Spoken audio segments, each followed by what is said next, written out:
What's up, guys? Larry Wheels here. I want to go over today how to be prepared for a powerlifting meet. What should you have in your gym bag? So, if we open up this PR duffel bag here, you'll see just a few things. These are the absolute essentials.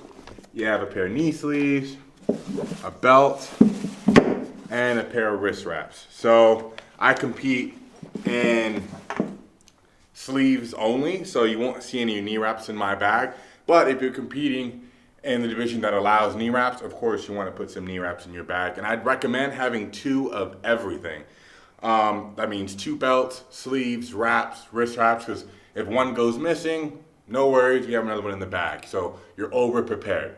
And the most crucial thing for me on competition day is not so much the equipment, but staying properly hydrated and fed. What that means is you want to prevent yourself from cramping, and the best way to do that is with electrolytes. So in the past, I competed at Boss of Bosses, and I got cramped so bad only about 4 to 5 hours into the meet that I literally could not take my hands off the barbell in the warm-ups for bench press. Squats went fine, that was okay, but when I got to the warm-ups for bench in the warm-up room, I literally could not take my hands off the barbell. I got over to my first attempt, I was sitting down, I was worried, like, how am I gonna do this? I was making a fist, not by choice, it was just my hands were closing on themselves and I could not open them. My coach had to pry my fingers open one by one. Luckily, Stan Efferding was there and he saved the day for me. He gave me a bunch of noon tabs. I think I had about 2 bottles in 10 minutes. I chewed them up in my mouth, switched it down with some water, I took some pink salt, and 20 minutes later, I was good to go. No cramping. I got my 3rd attempt on my bench. It was like nothing ever happened. So those noon tabs, those electrolytes made all the difference for me on that day. And they make all the difference for me until this day. Every competition, even if it's not powerlifting, if it's bodybuilding or strongman, I always make sure I have electrolytes in my bag. And at least 4 tubs, because I go through 2 tabs, I chew them up literally every 10 minutes. I don't chug a whole bottle of water, don't chug water, just drink enough water to wash down the noon tabs. Drink when you're thirsty, but don't over drink. So in a powerlifting competition, this is okay. You want to bring at least a pack of 6 small or large waters, it's up to you. And why so much? You're not gonna drink all of this. But when you leave it sitting around, chances are, when you look back at how much water you have left, it's going to be less than you thought because someone's going to take a bottle or 2. It's just my mistake. It's probably not intentional, nothing personal, but it always happens at every competition. I bring 6 of these, and I'll only drink 1, but they'll all be gone. So again, just be over prepared. Bring 6. People are going to take some, and you don't want to be running around looking for water. And it's just better to have more than less on game day. Now, food. I like peanut butter and jelly sandwiches. White or wheat bread, it's up to you. It doesn't really matter much.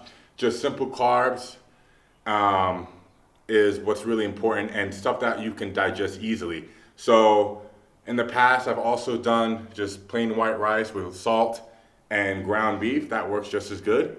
But whatever you eat on game day, just don't have it be dramatically different to what you eat on training days leading up to the competition. So, don't try something new on the day of the competition. If you never have fish and then you're on the game day and you think, oh, it's a good idea to have fish, like don't have fish, for example. So I like to just have peanut butter jelly sandwiches after every lift. So after the squat, I'll have 2 sandwiches. That's it. I don't want to be stuffed. I just want enough to satisfy my hunger.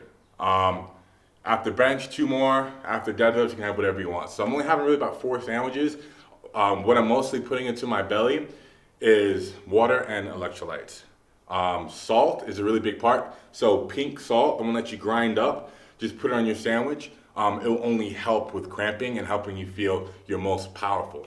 Now, competitions, powerlifting competitions specifically, can drag out to over 10 hours.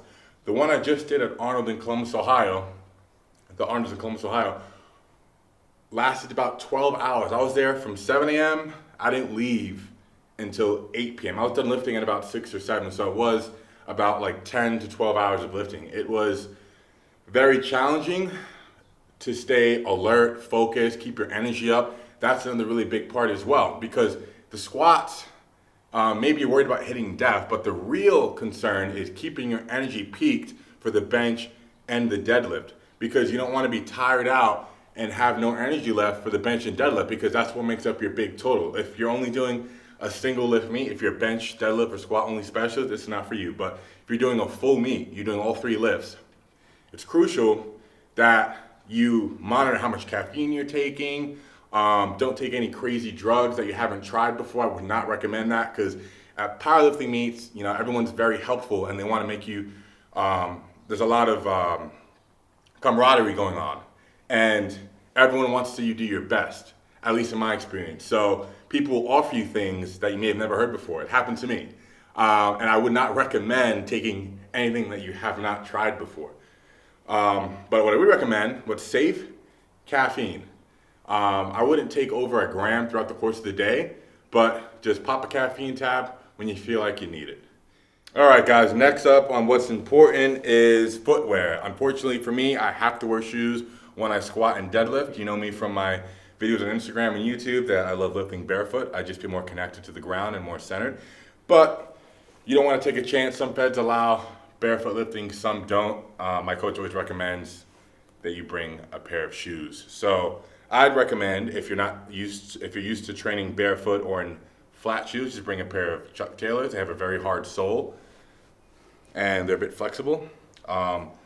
This is as close to barefoot you can get in competition if they don't allow it. Next thing I want to mention about footwear is, most of you are familiar with squat shoes that have a heel on the back. That's an elevated heel.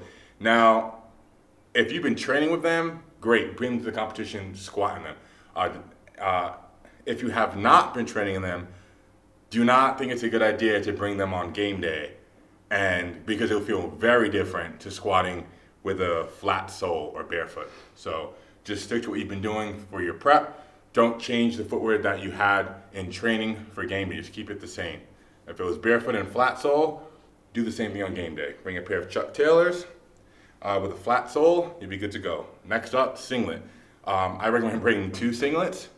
And if you're traveling to a competition, this is worth noting. I recommend keeping 1 set of lifting gear in your carry-on and 1 in your check-in, because it's very common for check-in luggage to get lost. I've heard it happen a couple of times. Unfortunately, the guys, they had all their gear in their check-in luggage, got lost, they get to the competition, they have nothing. So to prevent that from happening, again, over-prepared, put 1 set of gear in your check-in, 1 in your carry-on, and that way, worst case happens, you have an extra set of gear and you're good to go. So, deadlift socks. 100% recommend using deadlift socks. If you don't use it in training, that's okay. But it's also to be a little considerate for other lifters. If you're ripping up your shins and getting blood and scab over the bar, they have to clean that off. So wear a pair of deadlift socks. It's like a little bit of courtesy, and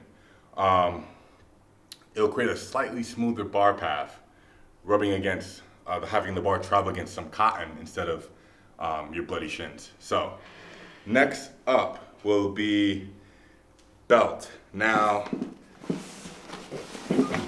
as you guys know, I sell leather belts on purelifestyle.com. This is one of several PR belts that I have. Now, to be prepared, you want to bring a screwdriver, because that's how it's adjusted. So I recommend just bringing a screwdriver, drop it in your bag, and keep it there. Just always double check that it's there before you leave, because there's no guarantee someone's going to have this screwdriver at the competition. Just why risk it? Just bring a screwdriver. Next up is the knee sleeve. Now, I've mentioned this a little earlier on at the beginning of this video.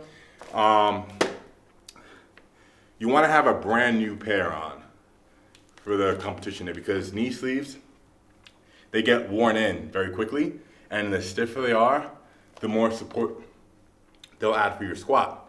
So bring the training pair, the one that you trained in leading up to the competition, bring that just as a spare, and have a brand new pair that you haven't even opened yet ready for squats on competition day. because there's no doubt that a stiff pair of knee sleeves will make a bigger difference than one that's already worn in through, how many, over a dozen squat sessions, I'm sure.